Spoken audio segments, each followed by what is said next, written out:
Good morning! For today's video, mag-asikaso tayo ng dinner namin. At ito lang yung nabili namin sa talipapa.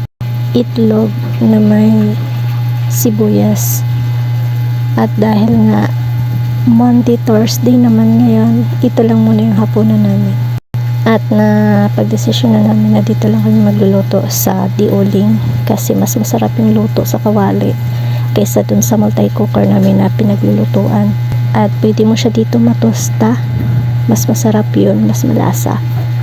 And after nito, yung kasunod is yung pinakamasarap namin na partner, yung tuyo na sapsap. Sa halagang 20 pesos, 6 na piraso na siya.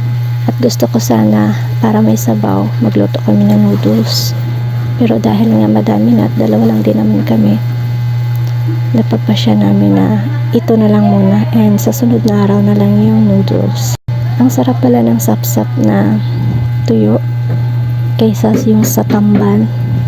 And that's it for today's video. Thank you for watching. Bye!